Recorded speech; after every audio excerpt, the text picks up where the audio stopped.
ప్రభునందు ప్రియమైన సహోదరులారా సహోదరులారా, మన ప్రభువును మన రక్షకుడైన యేసుక్రీస్తు ప్రభు వారి యొక్క ప్రశస్తమైనటువంటి నామంలో మీ అందరికీ కూడా నా ప్రేమవందనాలు తెలియచేస్తున్నాను. ఈ మందిరం కట్టక మునుపు నేను ఒకసారి వచ్చాను. మందిరం మరి ప్రారంభోత్సవం రోజు రమ్మని అన్నగారు జేమ్స్ అన్నగారు నాకు ఫోన్ చేశారు. కానీ కొన్ని కారణాల వల్ల నేను రాలేకపోయాను. ఇక్కడ వాక్యం చదువుకొని ప్రారంభం చేసే ముందు 2 మాటలు చెప్పాలనుకుంటున్నాను. ఫస్ట్ వచ్చినప్పుడు మేము అప్పుడు ఇంకా సేవకు వెళ్ళలేదు. అప్పుడు దేవుడు ప్రేరేపణ కొరకు మేము ప్రార్థన చేస్తున్నాం. అన్నయ్య వాళ్ళు మమ్మల్ని గమనించారు. వారు మమ్మల్ని ఎప్పుడు ప్రోత్సహిస్తారు. నేను చాలా సంతోషించాను.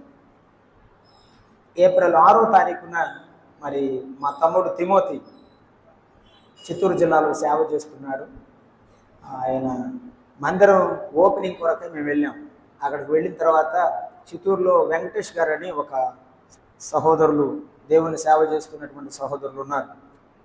వారు మమ్మల్ని పిలిచి, అయ్యా నా వయసు మీద పడుతూ ఉంది, ఇక్కడ పరిచర్య చాలా విస్తారంగా ఉంది. వెంకటగిరి కోట అనే మండలంలో మరి బైరోడ్డుపల్లి అనే 2 మండలాలు ఉన్నాయి. తమ్ముడు శాంతిపురం మండలంలో ఉన్నాడు. కుప్పం మండలంలో సంఘం ఉన్నది, కానీ బైరోడ్డుపల్లిలో లేదు, వెంకటగిరి కోటలో లేదు. ఇక్కడ దేవుని మందిరం ఏర్పడి సంఘం ఏర్పడితే ప్రభువు ఆనందిస్తాడు. దేవుడు మిమ్మల్ని ప్రేరేపిస్తే మీరు సేవకు రండి అని వారు మమ్మల్ని పిలిచారు. నాకు ఏప్రిల్ 18వ తారీఖున పిహెచ్డి అయిపోయింది, డాక్టరేట్ వచ్చింది.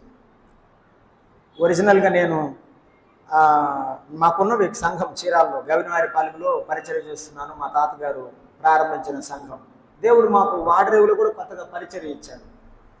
సో పర్వాలేదు, ఇక్కడ సెటిల్ అవ్వచ్చు, ఇక ఎక్కడికి వెళ్ళను, ఇల్లు కట్టుకుందాం అని భార్యాభర్తలు నిర్ణయించుకున్న సమయంలో దైవజనుల మాటలు చెప్పినప్పుడు మేము ప్రార్థన చేశాం. ప్రభువా, మేము ఇక్కడ ఉండుట నీకు ఇష్టమైతే మేము ఉంటాం, లేకపోతే మీరు పంపించే చోటకు మేము వెళతామని ప్రార్థన చేశాం. ప్రార్థన చేసినప్పుడు అనేకుల పరిశుద్ధుల ప్రార్థన ఆలకించి ప్రభువు మమ్మల్ని కనికరించి మమ్మల్ని సేవకు పిలుస్తున్నాడని మేము నిర్ధారించుకొని సంఘంలో ప్రకటన చేశాం. సంఘ పెద్దలు ప్రార్థన చేసి పంపించారు. అంతకంటే ముందు మా తల్లిదండ్రులను కూర్చోబెట్టి మాట్లాడాం, అత్తమామలను కూర్చోబెట్టి మాట్లాడాం. ఎందుకంటే తల్లిదండ్రులను చూసుకోవాల్సిన బాధ్యత ఉన్నది. అత్తమామలకు కూడా కొడుకులు లేరు కాబట్టి నేను వారిని గురించి ఆలోచన చేయాలి. కాబట్టి ఇద్దరిని కూర్చోబెట్టి వారు ఏం చెప్పారంటే, అయ్యా మీరు సేవకు వెళ్తానంటే అంత మించినటువంటి భాగ్యం లేదు, వెళ్ళండి, మాకు ఏదైనా అనారోగ్యం వస్తే అప్పుడు వస్తాం మీ దగ్గరకు, అప్పటి వరకు మేము ఉంటామని చెప్పాను. ప్రార్థన చేసి జూన్ 27వ తారీఖున మేము చిత్తూరు జిల్లాలో వెంకటగిరి కోట మండలంలో హెడ్ క్వార్టర్స్కి వెళ్ళాము. సహోదరి, 2 పిల్లలు నాకు. సహోదరి పేరు లూయిస్ గ్రేస్, పాప గిఫ్టీ గ్రేస్, బాబు పాల్ బర్నబాస్. మేము కుటుంబం అక్కడ రెంట్కి తీసుకొని ఉంటున్నాం. మా ఇంట్లోనే ప్రతి బుధవారం కూడిక జరుగుతూ ఉంది.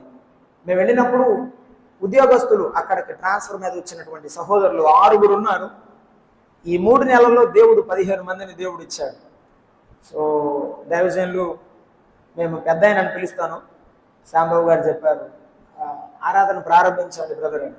ప్రభుచిత్తమైతే ఆరాధన ప్రారంభించాలని ఆలోచన మాకున్నది. మరి మీరు మా కోసం ప్రార్థన చేయాలని నేను మీకు ప్రభు పేరిట మనవి చేస్తున్నాను. నా పేరు ఆల్మోస్ట్ తెలుసని నేను అనుకున్నాను, అందుకే చెప్పలేదు. అశోక్ కుమార్, చీరాల దగ్గర ఉన్నటువంటి గ్రామంలో ఉన్నాను. పాటలు పాడే తిమోతి నా యొక్క సొంత తమ్ముడు. మేమిద్దరం కూడా ఆ చిత్తూరు జిల్లాలో పరిచర్య కొరకు వెళ్ళాం. పరిచర్య విషయమై జ్ఞాపకం చేసుకోండి. ప్రేమతో మరి ఆహ్వానిస్తున్నటువంటి సంఘ పెద్దలు జేమ్స్ అన్న గారికి, అలాగే సేవకులు శ్యామన్నకు, ఎఫ్రాయిం గారికి, మరి బాధ్యులైన వారందరికీ కూడా నా ప్రత్యేకమైన వందనాలు తెలియజేస్తున్నా. దైవ సన్నిధిలో మనం అందరం కూడా ఉండగా దేవుని వాక్యాన్ని మనం చదువుకుందాం. వాక్యం చదివేటప్పుడు నాకు వేరే మనసు రాదు, అందువల్ల ముందే చెప్పేశాను ఏం చెప్పాలనుకున్నాను. అందువల్ల బైబిల్ చదివిన తర్వాత ఆ దేవుని నడిపింపులో నేను మర్చిపోతానేమో ప్రకటన చేయకుండా, అందుకే ముందే చెప్పాను. ప్రార్థన చేయక మునుపు ఒక చిన్న మాట మనం చదువుకుందాం. అపోస్తలుడైనటువంటి పౌలు తిమోతికి రాసినటువంటి 2వ పత్రిక 1వ అధ్యాయం. అపోస్తలుడైన పౌలు తిమోతికి రాసిన 2వ పత్రిక 1వ అధ్యాయం 16 నుండి 18 వరకు చదువుతున్నాను. 15 నుండి చదువుకుందాం. ఆసియాలోని వారందరూ నన్ను విడిచిపోయారన్న సంగతిని వెరుగుదు. వారిలో పుగెల్లు, హెర్మగేనే అనువారు ఉన్నారు. ప్రభువు ఒనేసిఫోరు ఇంటి వారి యందు కనికరము చూపును గాక. అతడు రోమాకు వచ్చినప్పుడు నా సంఖ్యలను గూర్చి సిగ్గుపడక శ్రద్ధగా నన్ను వెలకి కనుగొని అనేక పర్యాయములు ఆదరించాను. మరియు అతడు ఎఫెసులో ఎంతగా ఉపచారము చేసినో అది నీవు బాగుగా ఎరుగుదువు. ఆ దినమునందు అతడు ప్రభువు వలన కనికరము పొందినట్లు ప్రభువు అనుగ్రహించును గాక. తిమోతి రాసిన 2వ పత్రికలోనే అదే పత్రిక 4వ అధ్యాయం 19వ వచనం. ప్రిస్కిల్లకును అకులకును ఒనేసిఫోరు ఇంటి వారికి నా వందనములు. ఒనేసిఫోరు ఇంటి వారికి నా వందనములు. ప్రార్థన చేద్దాం. ప్రేమగల తండ్రి, స్తోత్రారూఢ, మీకు వందనాలు ప్రభువా. ఈ మిస్బా క్రిస్టియన్ అసెంబ్లీని మీరు ఆశీర్వదించి ఇచ్చిన ఈ మందిరమును బట్టి స్తోత్రములు. మరొకసారి మీ బిడ్డలందరినీ కూడా, మా సహోదరులను సహోదరులు అందరిని కూడా చూసి ఆనందించడానికి ఇచ్చిన భాగ్యమును బట్టి వందనాలు. మిమ్మల్ని ఆరాధించే ఇచ్చిన గొప్ప భాగ్యమును బట్టి స్తోత్రములు నాయన. తండ్రి, మీ దాసులు మీ బిడ్డలు బలహీనతలో ఉన్నారు, కనికరించండి. ఈ ఉదయకాల మీ వాక్యం మేము చదువుకున్నాం నాయన. మాతో మాట్లాడండి ప్రభువా. మమ్మల్ని మీరు గద్దిస్తుండగా, మీ వాక్యముతో పొడవబడుచుండగా విరిగి నలిగిన మనస్సు, లోబడే మనస్సు అనుగ్రహించండి. మీ వాక్యమును వింటూ ఉండగా వినబుద్ధిని పుట్టించండి. మాతో మాట్లాడమని, మహిమ పొందమని, మా ప్రభువైన యేసుక్రీస్తును ఘనపరచుమని క్రీస్తు యేసు నామమున వేడుకొనుచున్నాము తండ్రి. ఆమేన్. ప్రభువునందు ప్రియమైన సహోదరులారా, సహోదరులారా, అపోస్తలుడైన పౌలు 3 సువార్త దండయాత్రలు చేశాడు అని మనము దైవ గ్రంథంలో గమనించగలం. ఆయన ఆత్మీయ జీవితంలో కొన్ని సహవాసాలు దుఃఖానికి కారణమైతే, కొన్ని సహవాసాలు ఆనందానికి, విజయానికి కారణమయ్యాయి. ఆయన ఆత్మీయ ప్రయాణంలో ఆయనతో పాటు ప్రయాణం చేసిన వారి వలన కొంతమంది చేత దుఃఖం, కొంతమంది చేత ఆనందం కలుగుతుంది. స్థానిక సంఘం అన్న తర్వాత, ఆ దేవుని పిల్లలు అన్న తర్వాత కొన్ని సందర్భాలు దుఃఖాన్ని కలిగించేవి మనకు ఉంటాయి, కొన్ని సందర్భాలు ఆనందాన్ని కలిగించేవి ఉంటాయి. దేమా యొక్క సహవాసం పౌలుకు దుఃఖమే, తిరిగి వెళ్ళిపోయాడని. శీల యొక్క సహవాసం, తిమోతి తీతు యొక్క సేవలో పౌలుకు తోడుగా ఉన్నారు. లూకా ప్రయోజనకరమైన వాడుగా పరిచర్య చేశాడు. ఒనేసిము కూడా పరిచర్య చేసినవాడు, ఆదరించినటువంటి వాడు ఒనేసిము. పౌలు జీవితంలో చాలా అంశాలు ఉన్నాయి, కానీ తన జీవితంలో గుర్తుండిపోయే ప్రజలు కొంతమంది మాత్రమే ఉన్నారు. చాలా మందిని ఆయన కలిశాడు, కానీ తన చివరి పత్రికలో, తన చివరి మాటల్లో చాలా మందిని గుర్తుపెట్టుకున్నాడు ఆయన. అంటే వారి యొక్క జీవితం, వారి యొక్క పరిచర్య పౌలు జీవితం మీద చాలా గట్టి ముద్ర వేసినది. మనము స్థానిక సంఘంలో ఉన్న తరువాత స్థానిక సంఘములను విడిచిపెట్టి వెళ్ళే పరిస్థితులు, అంటే ఒకవేళ ఉద్యోగరీత్యా ట్రాన్స్ఫర్ అయినా, ఒకవేళ ప్రభువు పిలిస్తే వెళ్ళిపోయినా, ఆ సంఘము మీద లేకపోతే ఆ సంఘంలో ఉన్న విశ్వాసుల హృదయాల్లో గట్టి ముద్ర ఉండే జీవితం మనదై ఉండాలి. మేము పేరాల క్రిస్టియన్ అసెంబ్లీ ఉజిలిపేట, గాబ్రియల్ గారని ఒక ఆయన ఉండేవాడు. ఆయన ఎయిర్ ఫోర్స్లో పనిచేశాడు. ఆయన చనిపోయిన తర్వాత చాలామంది సహోదరులు ఏడ్చారు, చాలామంది సహోదరులు దుఃఖపడ్డారు. ఎందుకంటే ఆయన వలె అంత వయసు వచ్చిన తర్వాత కూడా పరిచర్య చేస్తాను బ్రదర్ అని చెప్పేటువంటి వారు తక్కువ ఉన్నారని. బియ్యం మోయమంటారా, టమాటాలు మోయమంటారా అని అడుగుతాడు. ఆయన లక్షాధికారి, కానీ దేవుని పనికి వచ్చేటప్పటికి భుజాన వేసుకొని చేస్తాను అని చెప్తాడనమాట. మా సంఘ పెద్దలు ఎజ్రా గారు, సాల్మన్ గారు ఏం చెప్పారంటే, ఆయన లాంటి పని చేసే వాళ్ళని రీప్లేస్ చేసేవాళ్ళు ఇక్కడ ఉండరేమో బ్రదర్ అన్నాడు. మన సంఘములో దేవుని పిల్లలమైన మనం ఉంటుండగా మన పట్ల ఇతరులకు, సహోదరులకు, సహోదరులకు ఎటువంటి అవగాహన లేకపోతే ఎటువంటి ఆలోచన మన మీద ఉంది ఆలోచించాలి. ఒనేసీమును గురించి మనం చదువుకున్నాం ఈ భాగంలో. పౌలు ఒనేసీమును గురించి రాస్తున్నాడు. ఒనేసీము యొక్క స్నేహం, ఒనేసీము యొక్క సహవాసం పౌలుకి ఎంతో ఆనందం, ఆదరణ కలిగించింది అనే మాట చూస్తాం. ఒనేసీము స్నేహం ఆదరించే స్నేహం, కష్టాల్లో కనికరించే స్నేహం, మరిచిపోని స్నేహం. నేను బంధకాల్లో ఉన్నాను, నేను జైల్లో ఉన్నాను, ఉంటే నన్ను శ్రద్ధగా వెతికి కనుగొని నా దగ్గరకు వచ్చి అనేక పర్యాయములు అని రాశాడు బైబిల్లో. ఒకసారి కాదు, 2 సార్లు కాదు, అనేక పర్యాయములు పరామర్శించాడని రాస్తుంది. ప్రభు కొండ మీద ప్రసంగంలో ఒక మాట చెప్పారు. ఏమని? 5వ అధ్యాయం 7వ వచనంలో, కనికరము గలవారు అట్టుండబాకండి అమ్మ, చెప్పండి, అందరికి తెలుసు కదా. కనికరము గలవారు ధన్యులు, వారు కనికరింపబడుదురు. నీవు కనికరము చూపిస్తే, నీవు ఆదరిస్తే నీవు ఆదరింపబడతావు. నీవు కనికరము చూపిస్తే నీకు కనికరము చూపబడుతుంది. అందుకే పౌలు భక్తుడు ప్రార్థన చేస్తున్నాడు. ఏమని? ఒనేసీము ఇంటి వారిని దేవుడు కనికరించునుగాక. ఈ ఉదయకాలం ఒనేసీము పూర్తి వ్యక్తిత్వాన్ని మనం ధ్యానం చేయలేము. ఒక అంశం, ఆదరించే ఒనేసీమును గురించి ధ్యానం చేద్దాం. ఒనేసీము అంటే అర్థం ఏమిటంటే ప్రయోజనకరమైన వాడు అని అర్థం. ఒనేసీము అంటే అర్థం ఏమిటి? ప్రయోజనకరమైన వాడు. ఒనేసీము అన్నా కూడా ప్రయోజనకరమైన వాడు. మనం చదువుకున్నది ఒనేసిఫోరును గురించి. ఒనేసిఫోరు అంటే ప్రయోజనకరమైన వాడు అని అర్థం. ఈ ప్రయోజనకరమైన వాడు ఎంతమంది వాడు అంటే, అపోస్తల కార్యముల గ్రంథం 19వ అధ్యాయం 1వ వచనం నుండి 10 వచనాల వరకు చదివితే, ఎఫెసీ పట్టణములో పౌలు భక్తుడు సువార్త ప్రకటించినప్పుడు, అక్కడ నిలిచి కొన్ని సంవత్సరాల పాటు వాక్య పరిచర్య చేసినప్పుడు చేర్చుకొని ఆదరించాలి. దైవ సేవకులను చేర్చుకునే కుటుంబాలు తక్కువ ఉన్నాయి. దైవ సేవకులను ఆదరించే కుటుంబాలు తక్కువ ఉన్నాయి. ఎఫెసులో ఆదరించేవాడు ఒనేసిఫోరు ఒక్కడే. అసలు ఆ కుటుంబమే అప్పగించుకుందట సేవకు. ఒనేసీము కుటుంబము కూడా యేసయ్యను నమ్ముకున్న కుటుంబం. ఆయన నమ్ముకున్నాడు, ఆయన కుటుంబం కూడా నమ్ముకుంది. 3 సంవత్సరాల పాటు ఆయన అక్కడ నిలిచి పరిచర్య చేస్తే ఒనేసీము ఒక్కడే ఆదరించిన వాడు. అయితే ఒనేసిఫోరును గురించి రాస్తున్నప్పుడు 2వ తిమోతి పత్రికలో ఒనేసిఫోరు గొప్ప బోధకుడని చెప్పలేదు పౌలు భక్తుడు కదండి, గొప్ప పరిచారకుడు అని చెప్పలేదు, సువార్థికుడు చక్కగా సువార్త చెప్తాడని చెప్పలేదు. కానీ ఒక గొప్ప ధనవంతుడని పరిచయం చేయలేదు. సంఘాలన్నిటికీ తిమోతి కూడా రాస్తున్నాడు. నీవు మర్చిపోకుండా గుర్తుంచుకోవాల్సింది ఏంటంటే, సేవకులను ఆదరించే ఒకడు ఎఫెసులో ఉన్నాడు. దైవ సేవకులను ఆదరించేవాడు ఒకడు ఎఫెసులో ఉన్నాడు.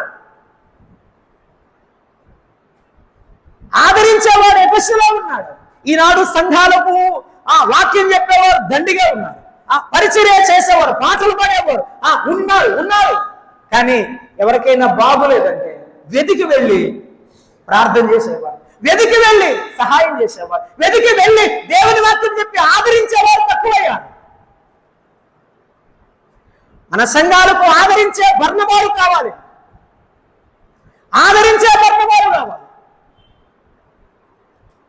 4 మాటలు గుర్తు చేస్తాను. 4 వచనాలు చదివిన 4 వచనాల్లో ఒక మాట ఏమన్నాడంటే 16వ వచనం, ప్రభు ఒనేసిఫోరు ఇంటి వారి యందు కనికరము చూపునుగా కాక అతడు రోమాకు వచ్చినప్పుడు నా సంఖ్యలను గురించి సిగ్గుపడక నన్ను వెతకి అనేక పర్యాయములు ఆదరించను. అతడు వెతకి రోమాకు వచ్చి అన్నాడు. అతడు ఏ పట్టణస్థుడు? ఎఫెసు పట్టణస్థుడు. ఎక్కడికి వచ్చాడు? రోమాకు వచ్చాడు. చెరసాలలో ఉన్న చెరసాలకు వచ్చాడు. ఆ కాలంలో బంధువులు ఎవరైనా భోజనం తీసుకొచ్చితే, ఏమైనా అవసరమైన బట్టలు తీసుకొచ్చినా ఎవరైతే జైల్లో ఉన్నారో వారికి ఇస్తారనమాట, అనుమతిస్తారు. కాబట్టి అతడు ఎఫెసు నుండి రోమాలో ఉన్నటువంటి చెరసాలకు వచ్చి పౌలును దర్శించాడు. ఈ మాటను బట్టి దేవుడు నాకు ఇచ్చినటువంటి ఒక మాట ఏమిటంటే, మనం ఎవరినైనా ఆదరించాలంటే వ్యక్తిగతముగా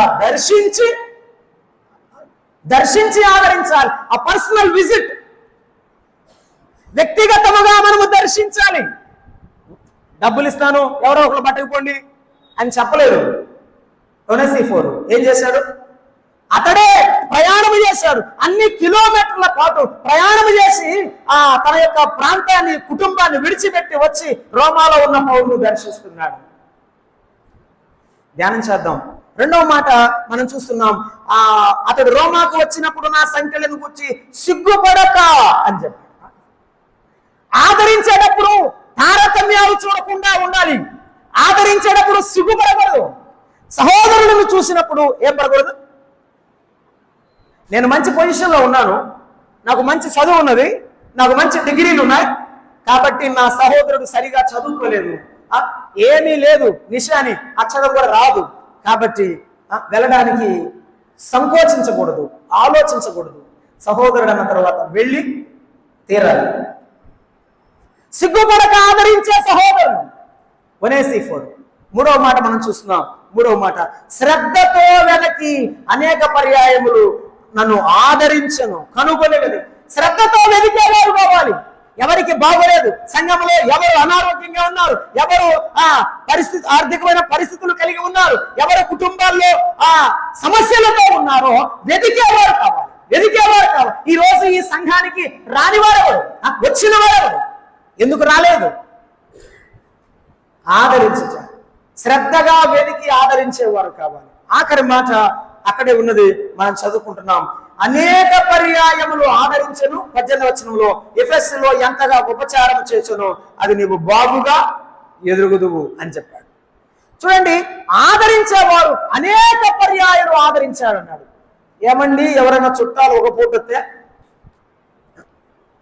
వస్తే ఓకే పర్వాలేదు, రెండో రోజు ఉంటే సరే ఎట్టో గట్ట, మూడో రోజు అనుకోండి, ఏంద్రా మీ బాబాయ్ పోడా, మీ మేనమావైంది నిన్నొచ్చాడు మొన్నొచ్చాడు, ఇంటికి పోడా ఏంటి వారమైంది అని మనసులో ఉంటుంది, పైకనంలే మనసులో ఉంటుంది. ఇంకొంతమంది సహోదరులు అయితే పిల్లలను కొడతారు, లేకపోతే బాగోలేదని కొనుక్కుంటారు, వాళ్ళు వెళ్ళిపోతారు చూసి. కానీ ఒనేసిఫోరు తన ఆరోగ్యాన్ని లెక్క చేయకుండా, సొమ్మును లెక్క చేయకుండా అనేక పర్యాయాలు వచ్చాడంటే ఒనేసిఫోరుకి పౌలు భక్తుడి మీద ఉన్న ప్రేమ. ఆదరించే వాళ్ళు ఏముండాలి? ప్రేమ ఉంది. ప్రేమ ఉంటేనే ఆదరిస్తావు, ప్రేమ లేకపోతే ఆదరించలేము. ప్రేమ ఆదరణ, ప్రేమతో కూడిన ఆదరణ. ఒనేసిఫోరును గురించి మొదటి మాట మనం చూద్దాం. చూడండి, 16వ వచనం, ఒనేసిఫోరు ఇంటి వారి యొద్ద కనుకరం చూపును గాక అతడు రోమాకు వచ్చినప్పుడు అని చెప్తున్నాడు. ఎక్కడికి వచ్చాడు? రోమాకు వచ్చాడు, శ్రద్ధగా వెతికాడు, నన్ను కనుగొన్నాడని చెప్తున్నాడు. అవును, ఎవరైతే ఇబ్బందుల్లో, కష్టాల్లో, శ్రమల్లో ఉన్నారో మనం ఏం చేయాలి? వారిని జ్ఞాపకం చేసుకోవాలి. మనం చాలా సార్లు వారిని మనం జ్ఞాపకం చేసుకోవట్లేదండి. ఇది మనం చాలా సార్లు చేయాలనుకుంటాం కానీ చేయలేకపోతున్నాం, అంతే. ఒక మాట చదువుతారా దేవ గ్రంథంలో, ఒక మాట చదువుతారా దేవుని వాక్యాలు మనం జ్ఞాపకం చేసుకుందాం. హెబ్రీ పత్రికలో 13వ అధ్యాయము 2వ వచనం. హెబ్రీ పత్రిక 13వ అధ్యాయము 2వ వచనం. 13వ అధ్యాయము 2వ వచనాన్ని జ్ఞాపకం చేసుకుంటున్నాం. ఆతిథ్యము చేయ మరొకడి ఆతిథ్యము చేసిరి, మీరును వారితో కూడా బంధింపబడి ఉన్నట్టు బంధకములో ఉన్న వారిని జ్ఞాపకం చేసుకోండి. నీవు వ్యక్తిగతంగా వెళ్ళి వారిని దర్శించాలి అంటే నీకు ఉండాల్సింది ఏంటంటే వారి బంధకాలను జ్ఞాపకం చేసుకునే మనసు, వారి కష్టాలను అర్థం చేసుకునే మనసు, వారి బాధలను తెలుసుకునే మనసు. నువ్వు పరిచారకుడు అవ్వాలనుకో, నువ్వు సేవకుడవు, సంఘపెట్టవు, దేవుని యొక్క బాధ్యత మొయ్యాలనే మనసు నీకుంటే నీకు మనసులో భారం ఉండాలి. మొదట భారం ఉండాలి. ఈ భారములో మనము కలిగి ఉండాల్సింది ఏమిటంటే వ్యక్తిగతమైనటువంటి ఆ దర్శించే అనుభవం, ఒకరిని సహోదరులుగా ఒకరినొకరం కలుసుకునే అనుభవం. ఆదికారం కలుసుకునే సహోదరులే ఉన్నారు, మధ్యలో కలుసుకునే సహోదరులు చాలా తక్కువగా ఉన్నారు. మేము కొత్తగా నమ్మిన దినాల్లో ప్రతిరోజు సాయంత్రం ఎక్కడ ఉన్నా కలవాల్సిందే. మేము ఇప్పుడు కొత్తగా పరిచయం చేస్తున్న ప్రాంతంలో ఇటీవల ఒక చిన్న ఇన్సిడెంట్ జరిగింది. హిందువులకు మహమ్మదీయులకు మధ్య గొడవ జరిగింది. రాళ్ళు వేశారు, మా ఇంటి మీద కూడా రాళ్ళు. మేమేమో కిటికీలను చూస్తున్నాం, మా మీద పడతాయని. ఆ రోజు బుధవారం, మాకు బుధవారం కూడిక జరుగుతుంది. గ్లోరీ సిస్టర్ అని మా దగ్గర ఒక సహోదరి ఉంది. ఆమె అంది, బ్రదర్, ఈ తగాదు చూస్తే ఈ రాత్రి ప్రార్థన జరగదనుకున్నాను, యేసునాయన గొప్పోడు, అందువల్ల ఈరోజు రాత్రి ప్రార్థన జరిగిందని చెప్తుంది. అదేం సిస్టర్ అంటే, ప్రార్థన బుధవారం ఎప్పుడు వస్తుందో అని ఎదురు చూస్తున్నాం బ్రదర్ అని చెప్తున్నారు. దేవుని పిల్లల సహవాసాన్ని అనుభవించడానికి, ఆయన పిల్లలతో కలవడానికి, వారిని దర్శించడానికి మన మనస్సు భారముతో నింపబడాలి, ప్రేమతో నింపబడాలి. 2వ సమూయేలు గ్రంథంలో ఎడారిలో ఉన్న దావీదు యొద్దకు 17వ అధ్యాయం 27వ వచనం చదువుతారా? 2వ సమూయేలు గ్రంథం 17వ అధ్యాయం 27వ వచనం. ఎడారిలో ఉన్న దావీదు యొద్దకు ఒకడు తన యొక్క ఆహారమును పంపిస్తున్నాడు, తన దగ్గర ఉన్నటువంటి పండ్లను పంపిస్తున్నాడు, దావీదు యొద్దకు పంపిస్తున్నాడు. దావీదు చుట్టం కాదు, దావీదు సైనికుడు కాదు. చూడండి, 2వ సమూయేలు గ్రంథం 17వ అధ్యాయం 27వ వచనం. 2వ సమూయేలు గ్రంథం 17వ అధ్యాయము 27వ వచనాన్ని చదువుకున్నాడు. దావీదు మహనీయమునకు వచ్చినప్పుడు అమ్మోనీయుల రబ్బా పట్టణపు వాడైన నాహసు కుమారుడకు షోబియును, లోదబారు ఊరివాడకు అమ్మియోలు కుమారుడైన మాకీలు, రెగోలీము ఊరివాడును, గిలాదు వాడైన బర్జల్లెయి అరణ్యమందు జనులు అలసిన వారై ఆకలిని దప్పిక కలిగి ఉందరని తలంచి ఏం పంపించాడు? పరుపులు, పాత్రలు, కుండలు, గోధుమలు, ఎవరు పిండి వేచిన గోధుమలు, కాయధాన్యాలు, చిక్కుడుకాయలు, పేలాలు, తేనె, వెన్న, గొర్రెలు, జున్ను ముద్దలు దావీదు అతని యొద్దనున్న జనులు భోజనం చేయటకై తీసుకొని, దావీదు ఆకలిగా ఉన్నాడని వాటిని పంపించాడన్నాడా, తీసుకుని వచ్చాడన్నాడా? తనకు దాసులు ఉన్నారు, పంపవచ్చు. తనకు సేవకులు, పనివారు ఉన్నారు, పంపవచ్చు. కానీ బర్జిల్లయి వాటన్నిటిని తీసుకొని దావీదు దగ్గరకు వస్తున్నాడు. ప్రేమ ఉంటే, నీలో దేవుని పిల్లల పట్ల ప్రేమ ఉంటే నీవే నేరుగా వస్తావు. బర్జిల్లయి దావీదును ఆదరించడానికి వస్తున్నాడు, ఆకలితో ఉన్న వారికి ఆకలి తీర్చడానికి వస్తున్నాడు.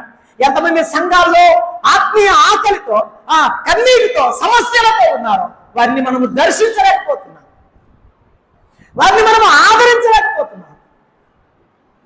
సమస్యలు వారు వచ్చి చెప్తే కానీ మనకు అర్థం కాని పరిస్థితిలో ఉన్నది. ఏదో ఒక వారం పూట మనము ఖాళీ చేసుకొని, సర్దుబాటు చేసుకొని దేవుని పిల్లల కొరకు సమయం కేటాయించలేమా? బర్జిల్లయి సమయాన్ని కేటాయించాడు, దావీదును ఆదరించడానికి వెళ్ళాడు, చాలా వస్తువులు తీసుకొని వెళ్ళాడు. దానికంటే బర్జిల్లయి ప్రేమే గొప్పది.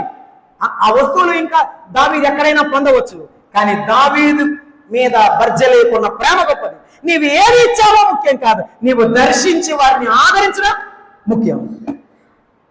ఒనేసిఫోరు కూడా పరిగెత్తుకొని వచ్చారు. రోమాకు వచ్చి పౌలును చూసే వరకు ఒనేసిఫోరు మనసులో నెమ్మది లేదు, ఒనేసిఫోరు మనసులో నెమ్మది లేదు.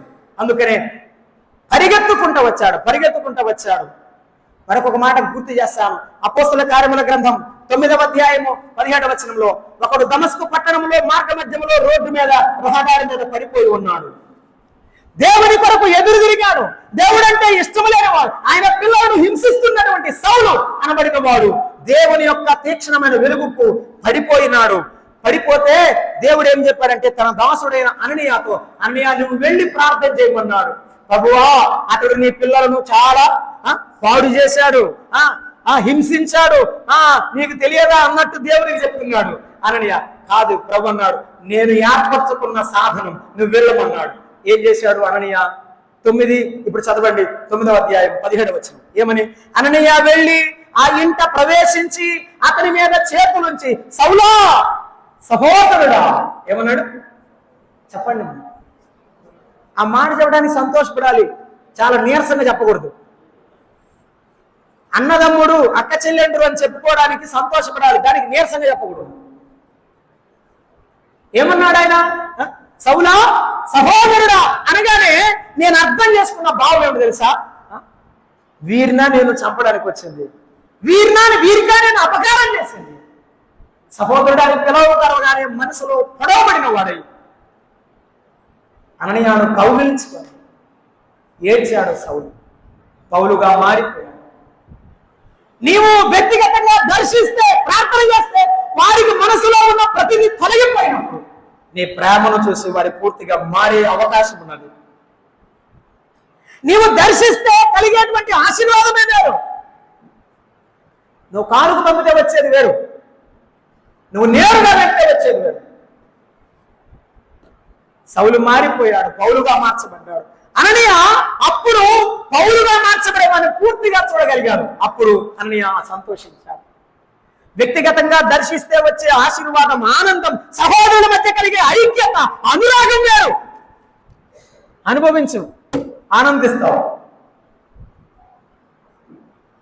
ఇది సంఘ పెద్దలకే పరిమితమని, సేవకులకే పరిమితమని సహోదరులు సరిపుచ్చుకుంటున్నారు. ఎందుకు సహోదరులు సంఘ పెద్దల దగ్గరికి వెళ్ళి ఈ రోజు మనం వెళ్దాం అని చెప్పడం లేదు? మేము చిన్నపిల్లలంగా ఉన్నప్పుడు మా సంఘ పెద్దలు ఎజ్రా గారు, సాల్మన్ గారు వెంట వెళ్ళాం మేము గృహాలు దర్శించడానికి. ఏ వారం ఖాళీగా ఉంటే ఆ వారం వెళ్ళేవారు. వారు సంఘంలో అలాగే పరిచయం చేశారు.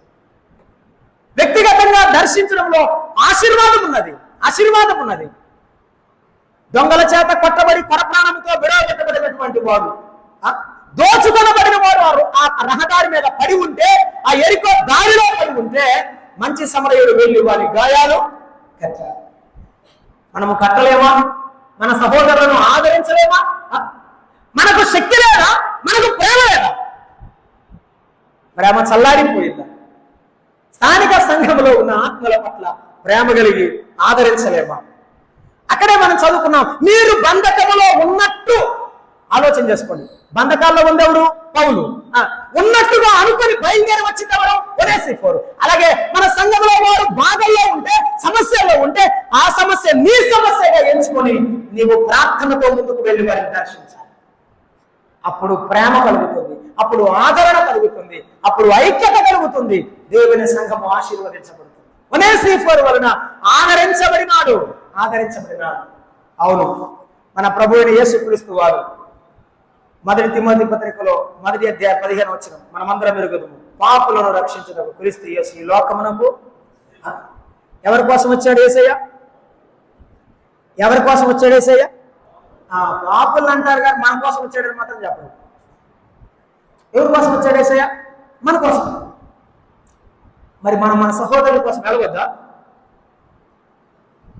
ఆయన పరలోకము నుండి మహిమను విడిచిపెట్టి మానవుడిగా భూమి మీద శరీరంలో జన్మిస్తే మనము శరీరంలో ఉన్న సహోదరులను ప్రేమించలేమా?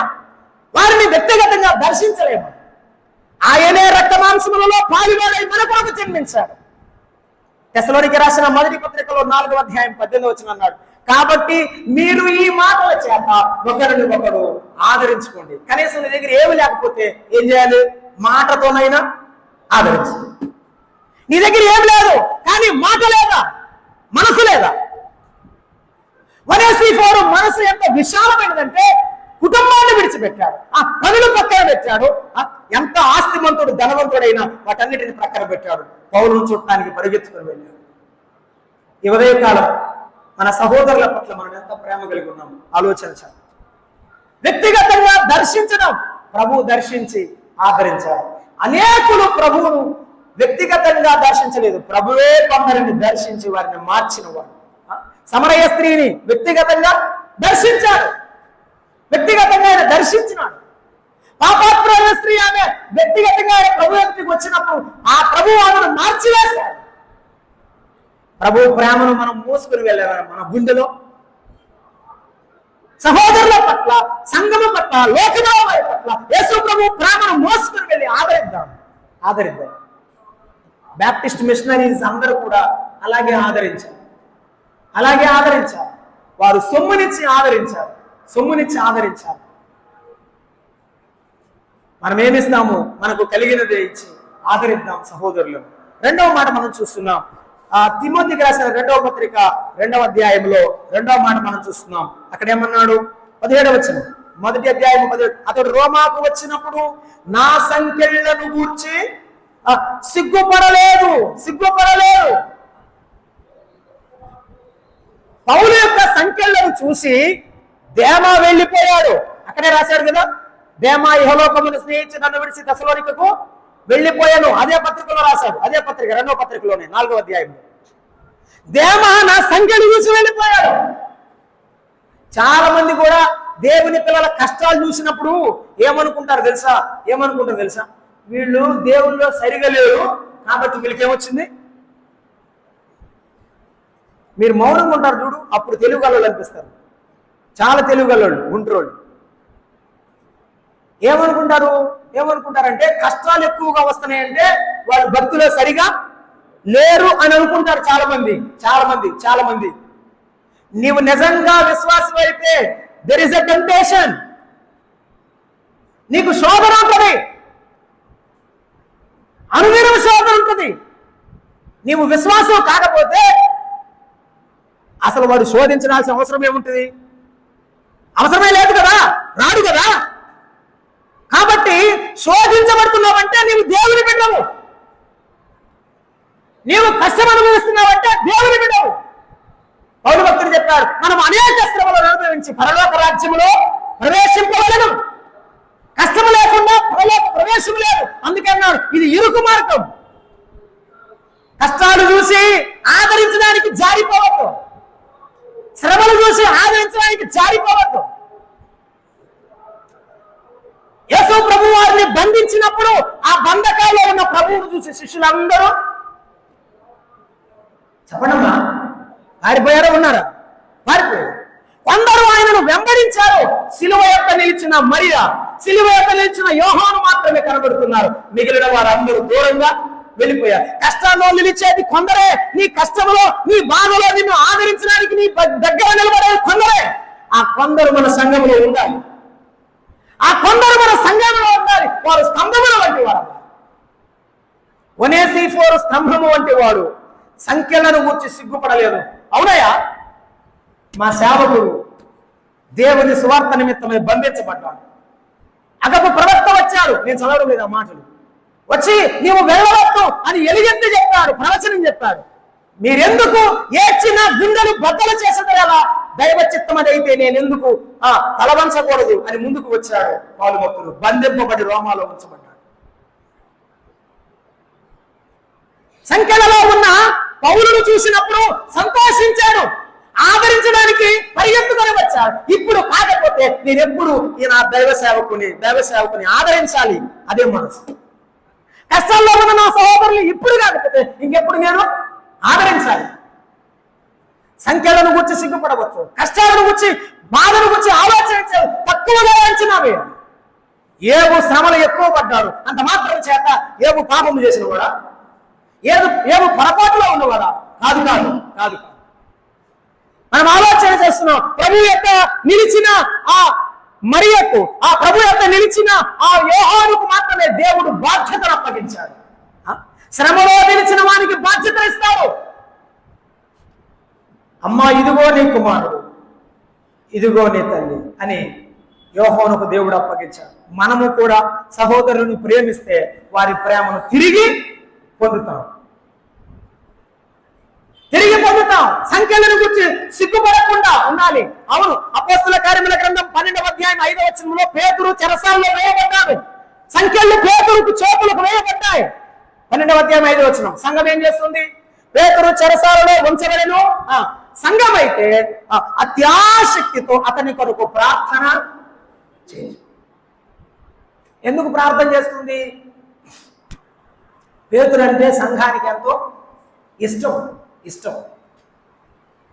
సంఘానికి ఎంతో ఇష్టం.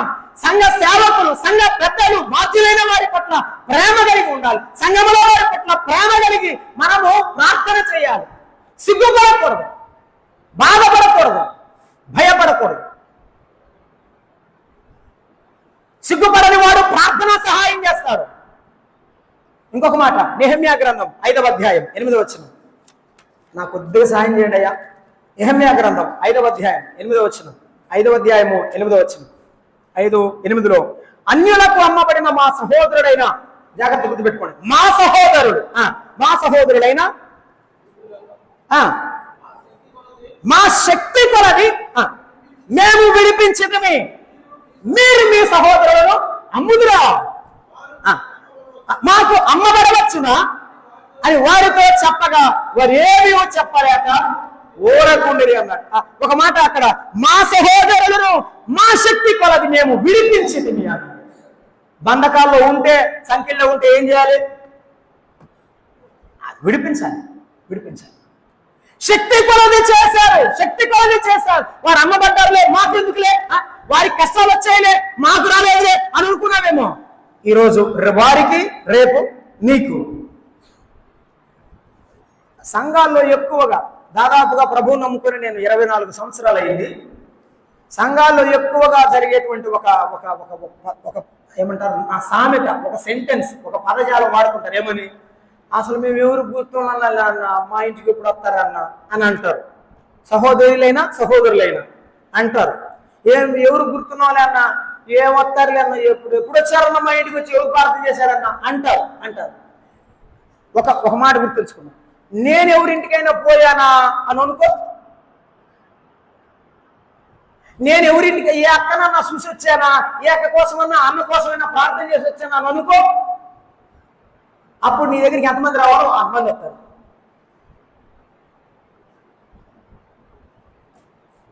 యూదులైన వారు అమ్మబడుతుంటే వారు ఏమంటారు తెలుసా? మా సహోదరులు మీరు అమ్ముతారా? అమ్మకండి, మా శాతనైతే, మా శక్తి ఎంత ఉంటే అంతలో మేము వారు విడిపిస్తాం. అమ్మబడిన బానిసలు కాదు వారు, మా సహోదరులు. మా శక్తి ఎంత ఉంటే అంత విడిపిస్తాం.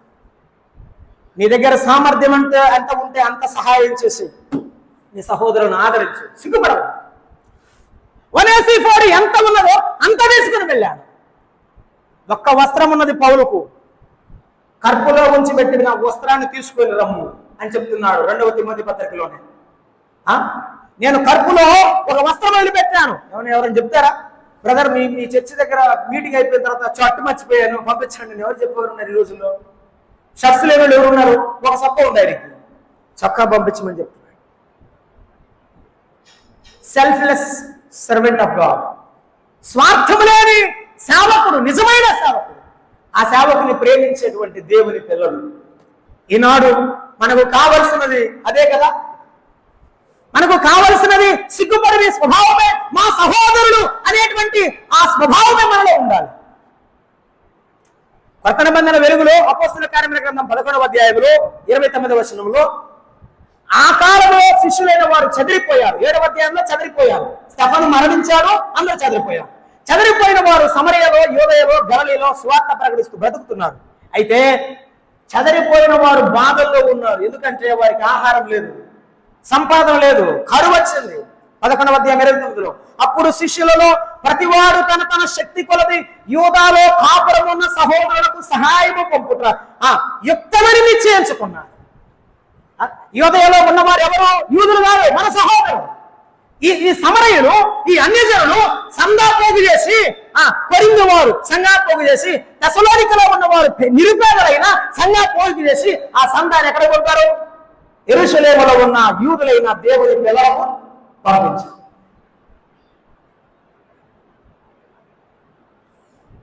సిగ్గు లేకపోతే ప్రేమ ఉంటుంది. ఆ ప్రేమతో సాయం చేతు బయటికి వస్తుంది. అవును, ఫిలిప్పీ పత్రిక 4వ అధ్యాయంలో పౌలు భక్తుడు చెప్పాడు. ఏమనంటే, తెసలోనికలో కూడా మీరు మాటి మాటికి నా అవసరము తీర్చుటకు సహాయము చేసింది. ఎప్పుడు చేశారు సహాయం? మాటి మాటికి, ప్రతిసారి. ఇక్కడ కాదులేండి, మా దగ్గర అంటే పాత ఈ చీరాల దగ్గర మా ఊర్లో ఉన్నప్పుడు ఒక సంఘ పెద్ద గారు వస్తున్నాడు మరొక సంఘ పెద్ద ఇంటికి. చూడండి చిత్రం. ఒక సంఘ పెద్ద ఇంటికి ఇంకొక సంఘ పెద్ద వస్తుంటే ఆ ఇంటికల్లా సంఘ పెద్ద భార్య అంటుంది, రే వస్తున్నాడు కానీ ఇంట్లో పోయి మీరందరూ అని. అదే నేను ఆడే కూర్చుని ఉన్నాను. అన్న నీకు తెలియదు దగ్గర నేను వస్తే పోడన్నా, ఆయనకు మంచినీళ్ళు ఇవ్వాలి, టీ పెట్టాలి, ఇవన్నీ కాదు. కానీ మీరు లోపలికి వెళ్ళండి, పిల్లకాయలు అంటున్నాను అనమాట. మీరు లోపలికి వెళ్ళండి, లోపలికి వెళ్ళండి. టీ ఎంత, దాని కథ ఎంత? అప్పుడే పడిపోయేవే. మంచినీళ్ళు ఇవ్వడానికి ఏమి? మనకు బాధ వస్తే ఎవరైనా ఆదరించాలి, కానీ ఎవరికైనా బాధ వస్తే మనం వెళ్ళలేమా? మనం చేయలేమా? ఎందుకని? మా సహోదరుడు, మా అక్క చెల్లెళ్ళు, అన్నదమ్ములనే భావన, ఆ రక్త సంబంధం, ఆ ఆత్మీయమైన అనుబంధం మనలో పోతుందో తెలుసా? సిగ్గుపడుతున్నాం, పేదవారిని చూసి సిగ్గుపడుతున్నాం, బాధపడుతున్నాం, వదిలేస్తున్నాం. ఒనేసిరిము వదిలేసేవాడు కాదు, వెంటబడి వెతుక్కుంటా వచ్చేవాడు. ఒనేసిము విడిచిపెట్టేవాడు కాదు, వెంటబడుతూ వచ్చాడు. మొదటిది వ్యక్తిగతంగా దర్శించాడు. రెండవది అతడు సిగ్గుపడకుండా దైవజనుడి దగ్గరకు వచ్చినవాడు. కొంతమంది సేవకులు పేదవారైతే తక్కువగా చూసేవారిని. సేవకు వచ్చేవారిని ఎప్పుడు తక్కువగా చూడకండి. వారు మనలా కాదు, వారి కుటుంబాలు విడిచిపెడుతున్నారు. వారు కలిగిన వాటిని, కలిగిన సంతానాన్ని, తమ తండ్రి ఇంటిని, అందరిని విడిచిపెట్టి వెళ్ళి సేవ చేస్తున్నారు. గుర్తుంచుకోదాం. పేతురు అన్నాడు, ప్రభువా మాకు కలిగిన సమస్తమును విడిచిపెట్టి నిన్ను వెంబడిస్తున్నాం. తక్కువగా మాట్లాడద్దు. వారి పొరపాటు ఉంటే ప్రభు వారిని ఎత్తిరించుతాడు, కానీ సేవకులు తక్కువగా మాట్లాడదు. ఈ విషయంలో సందర్భం కాదు, గుర్తు చేస్తాను. దావీదు చేతికి సౌలు చిక్కాడు. ఆ రాత్రి దావీదు సౌలును చంపవచ్చు, కానీ దావీదు ఒక మాట అన్నాడు, యెహోవా అభిషేకించిన వారిని నేను ముట్టను. ఆ భయం ఉంటే చాలు. సంఘంలో మనము ఆదరించబడతాం. మూడవ మాట మనం చూద్దాం. 2వ తిమోతి పత్రికలో 2వ అధ్యాయంలో మనం జ్ఞాపకం చేసుకుందాం. 2వ తిమోతి పత్రికలో 1వ అధ్యాయము మనం జ్ఞాపకం చేసుకుంటున్నాం. 17వ వచనం. అతడు రోమాకు వచ్చినప్పుడు నా సంఖ్యలను గురించి సిగ్గుపడక శ్రద్ధగా నన్ను వెదకి అన్నాడు. ఏం చేశాడు? శ్రద్ధగా వెదకాడు. దానిలో త్యాగం కనపడుతుంది. శ్రద్ధగా వెదుకుట, నిజమైన స్నేహంలో త్యాగం ఉంటుంది. ఏమండి, ఎవరినైనా దర్శించాలంటే ఏం చేయాలి? నీ పనులు పక్కన పెట్టాలి. ఏమైనా నువ్వు నష్టపోవాలి, ఏమైనా నువ్వు కష్టపడాలి. వెతుక్కొని ఇంటింటికి వెళ్ళి దర్శించాలంటే నువ్వు శ్రమ పడాలి. దానిలో కష్టం ఉన్నది, త్యాగం ఉన్నది. నీ సమర్పణ అవసరం ఆదరించడానికి. అతడు శ్రద్ధగా వెతికాడంటే అర్థం ఏమిటి? దొరకలేదు.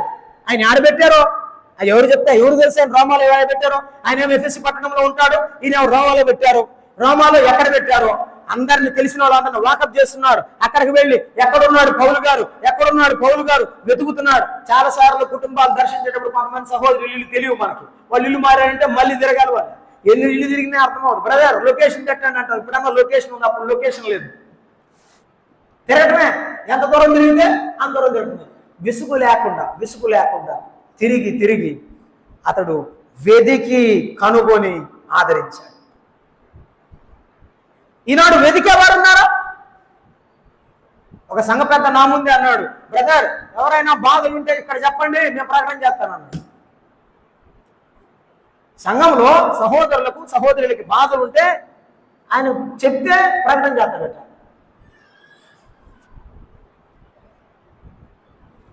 ఏమన్నా నాకు తెలీదు.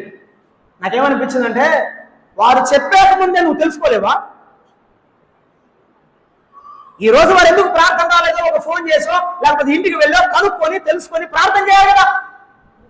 అప్పుడే కదా ప్రేమ ఏర్పడేది, అప్పుడే కదా బంధువు నిజంగా బలపడేది. నేను అన్నాను, నీకు వాళ్ళకి పెద్ద తేడా లేదు బ్రదర్. వాళ్ళు కూడా తలుపు తీస్తారు, తలుపు మూస్తారు. నువ్వు కూడా తలుపు తీసి తలుపు మూసేటట్టే ఉన్నావు, వద్దులే అని చెప్పాను. అది సేవ కాదు. ఒనేసిఫోరు పౌలు భక్తుని వెతికి వెళ్ళాడు. ఒక మాట, ఒక వ్యక్తిని మనము మాదిరిగా చూద్దాం బైబిల్ గ్రంథంలో. అపోస్తుల కార్యముల గ్రంథం 11వ అధ్యాయం 25వ వచనం. అపోస్తుల కార్యముల గ్రంథం 11వ అధ్యాయం 25వ వచనం చదువుతారా?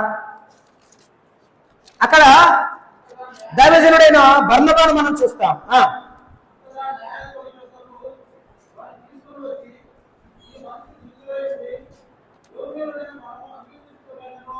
అయ్యా 11:25 25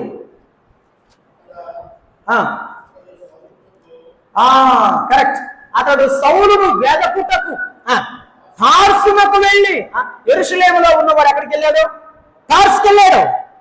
బర్నబా సౌలు మారిన తర్వాత, పౌలుగా మార్చబడిన తర్వాత, ఈ పౌలు అనే సహోదరుడు మంచివాడే, దేవుని చేత మార్చబడిన వాడే, ఎక్కడికి వెళ్ళిపోయాడు? సంఘంలో రావడం లేదు, మందిరంలో ఆరాధన చేయడం లేదు. ఎక్కడున్నాడు ఈయన? ఎక్కడున్నాడు? ఏం చేశాడు? వెతుక్కుంటా. నీ సహోదరుని వెతుక్కుంటా వెళ్ళు, మరొకసారి నేను వెతుక్కుంటా వస్తాడు. వెతుక్కుంటా వెళ్ళు, మరొకసారి వెతుక్కుంటా వస్తాడు. ఇద్దరు కలిసి సేవ చేశారు. ప్రభు ఆత్మ చేత పిలువబడ్డారు. ఆత్మ ఐక్యత ఎక్కడ ఉంటుందో, ఆత్మ ఐక్యత కలిగిన ఆదరణ ఎక్కడ ఉంటుందో అక్కడ బలం ఉంటుంది. ఎక్కడ బలం ఉంటుందో ప్రభు యొక్క ఆత్మ బలం నిలబడుతుంది. తార్సులో అతనిని కనుగొని అంత్యొకయకు తోడుకొని వచ్చాను. ఆదరించేవారు ఎవరైనా సరే ఎందుకు అట్ట చేశాడు ఆయన? అసలు ఎందుకు సౌలు వెళ్ళిపోయాడు? అది బ్యాక్గ్రౌండ్. 10వ అధ్యాయము 11వ అధ్యాయంలో కూడా అక్కడక్కడ రాయబడిన మాట ఏమిటంటే, సౌలు అంతకుముందు అందరినీ చంపుతూ ఉన్నాడు కదా. స్త్రీలను, పురుషులను, పిల్లలను, వృద్ధులైన వారిని చంపుతూ వస్తున్నాడు. కాబట్టి ఎవ్వరు ఆయన్ను ఏం చేయట్లేదు, నమ్మట్లేదు. 9వ అధ్యాయం 21-22 చదవండి. అక్కడే 9:21-22. 9వ అధ్యాయము 21-22. వినిన వారందరూ విభ్రాంతి నుండి ఏం విన్నారు? అయ్యయ్యో, స్త్రీలను చంపుచున్నవాడు ఎక్కడికి వచ్చాడు, పురుషులను చంపుచున్నవాడు ఎక్కడికి వచ్చాడు అన్నారు. వాస్తవానికి పౌలు మారిపోయాడు, సౌలు మారిపోయి పౌలుగా అయిపోయాడు. కానీ వారు విని, యెరూషలేములో ఉన్న ఈ నామమును బట్టి ప్రార్థన చేయవారిని నాశనం చేసిన వాడు ఇతడే కాడా? వారిని బంధించి ప్రధాన యాజకులకు కొనుక్కోడుకు ఇక్కడికి కూడి వచ్చిన్నాడని చెప్పుకొని ఎవరు నమ్మలేదు. 22వ వచనం, యూదులకు కలవరము కలిగెను. ఒక కలవరం, ఒక అపనమ్మకం మనుషుల్లో ఏర్పడింది. ఎవరు నమ్మలేరు, కానీ ఒక్కడు నమ్మాడు. అతడు బర్నబా. మరలా వెళ్ళి సౌలును సంఘములోనికి తీసుకొని వచ్చాడు. కనుగొని ఆదరించేవారు సంఘములో కావాలి, ధైర్యపరిచేవారు మన సంఘములో కావాలి. జాన్ మార్కు సేవలో విడిచిపెట్టి వెళ్ళిపోయాడు, మధ్యలోనే వెళ్ళిపోయాడు. కానీ బర్నబా జాన్ మార్కును మరలా తిరిగి తీసుకొని వచ్చి సేవలో ముందుకు నడిపించాడు. అయితే పౌలు తర్వాత సాక్ష్యం ఇచ్చాడు, జాన్ మార్కు ప్రయోజనకరమైన వాడు. ఎంతకు మునుపు నిష్ప్రయోజనంగా ఉన్నాడు, కానీ ఇప్పుడు ప్రయోజనకరమైన. ఆదరించేవారుంటే బలపడతారు, ఆదరించేవారుంటే, పైకి లేపేవారుంటే, ఊతమిచ్చేవారుంటే, ధైర్యం ఇచ్చేవారుంటే నిలబడేవారు ఉంటారు. ఈవేళ మనం ఏం చేద్దాం? స్థానిక సంఘములో నిలబెట్టేవారం అవుదాం, పడిపోతున్న వారిని పట్టుకునేవారం అవుదాం, ఆదరించేవారం అవుతాం. శ్రద్ధగా వారిని వెతికి కనుగొని ఆదరిద్దాం. బర్నబా సౌలును, పౌలును ఆదరించాడు. బర్నబా జాన్ మార్కును చేరదీశాడు. నిజమైన సహవాసములో మనము కలిగి ఉండవలసింది ఏమిటంటే శ్రద్ధ, ఆసక్తి, సహోదరుల పట్ల శ్రద్ధ. ఎవరికైనా బాగోలేదంటే నాకేం తెలియదు అన్నట్టుగా, పట్టనట్టుగా ఉండకూడదు.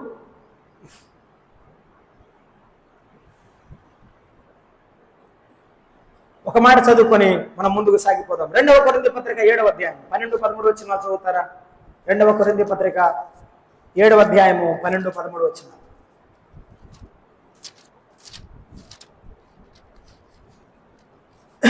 ఏడవ అధ్యాయము 12-13 వచనాలు.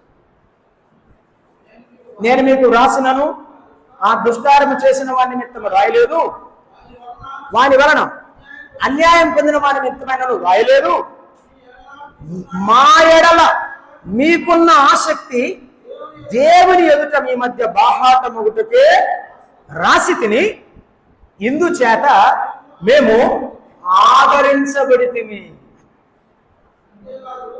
ఆసక్తి వారికి ఉంది, ఆదరించబడింది ఎవరు? పౌలు.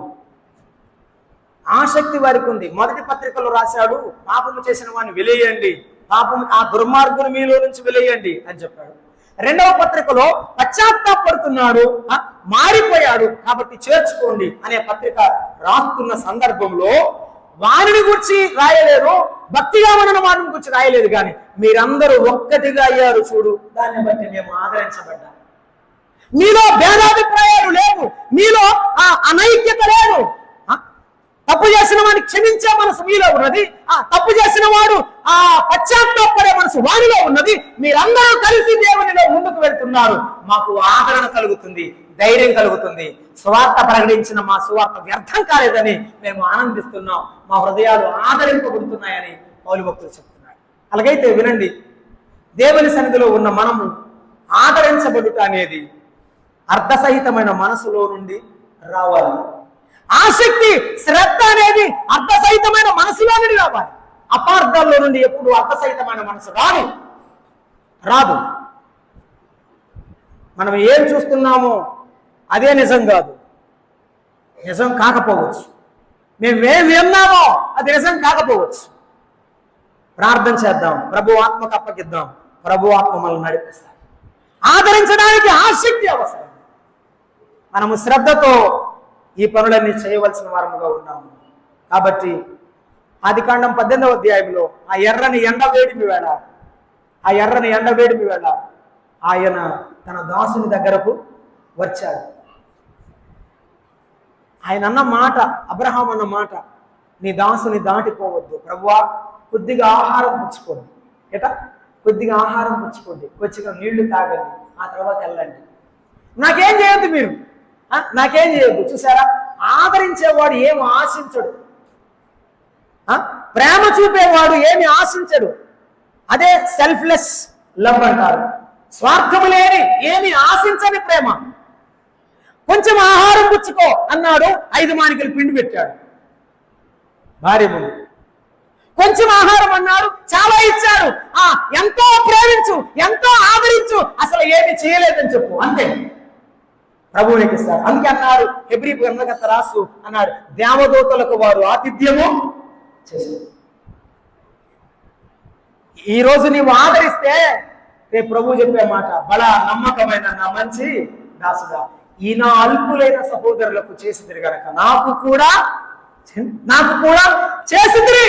నేను ఆకలిగా ఉన్నాను, నాకు ఆధారం పెట్టారు. నేను దప్పిగా ఉన్నాను, నాకు దాహం ఇచ్చారు.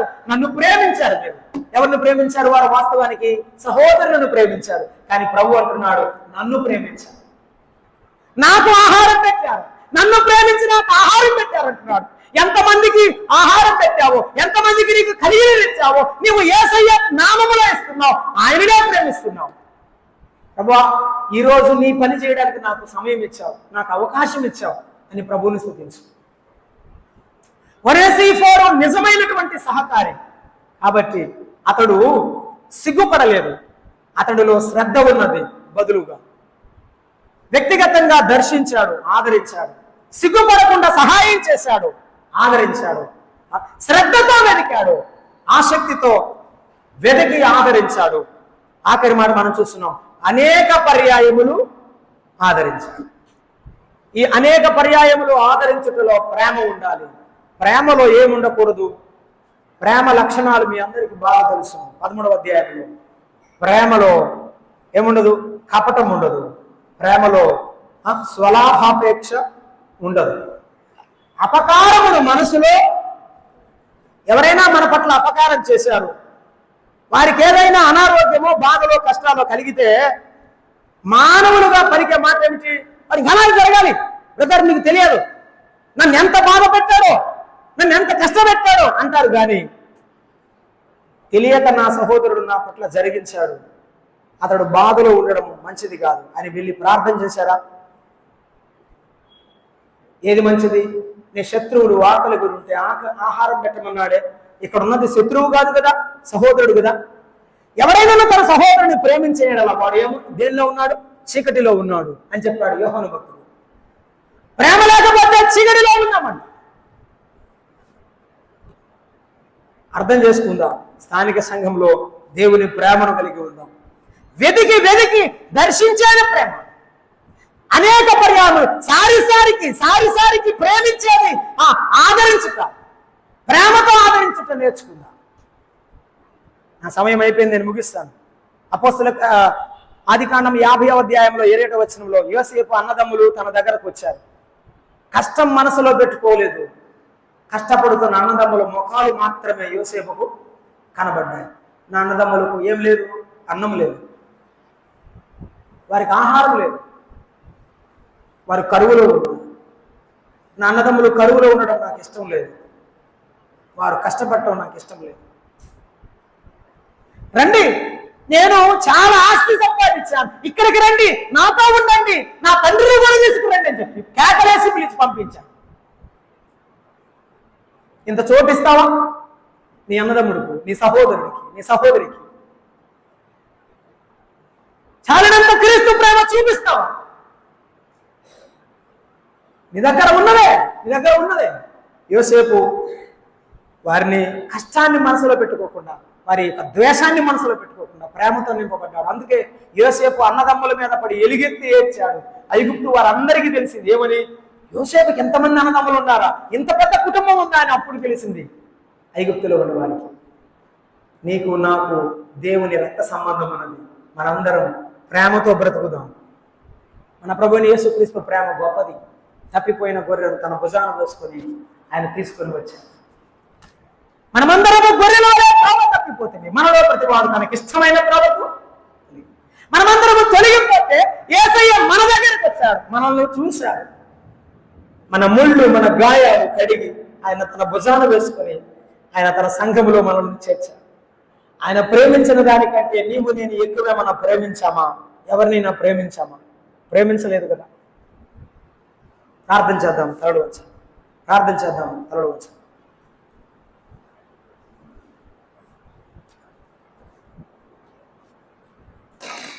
అమ్మా, సహోదరుడా, యేసయ్యా, నువ్వు ప్రేమించిన దానికంటే నేను ఎవరిని ఎక్కువగా ప్రేమించలేదు.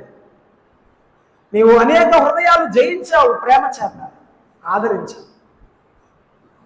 నేను కూడా అందరినీ ఆదరించడానికి నాకు సహాయం చేయను, అందరినీ ప్రేమించడానికి నాకు సహాయం చేయి ప్రభువా. నీ బిడ్డలను ప్రేమించే భాగ్యం నాకు, అవకాశం నాకు దయచేయి. ప్రార్థన చేయి. నేను ఇంతవరకు అనేకులను ఆదరించలేకపోయాను. ఇక నుండైనా ప్రభువా నేను ఆదరిస్తాను. ఎవరు కష్టాల్లో ఉన్న వారి వైపు చూస్తాను. నా కష్టాల్లో నన్ను చూసినావు, ఈనాడు నాకు మంచి స్థితి కలిగింది. కష్టాల్లో ఉన్న సహోదరుల వైపు నేను చూస్తానని ప్రార్థించు. దేవుడు నిన్ను కనికరిస్తాడు. తప్పిపోయిన మనలను క్షమించాడు, మన పాపాలను మనం విడిపించాడు.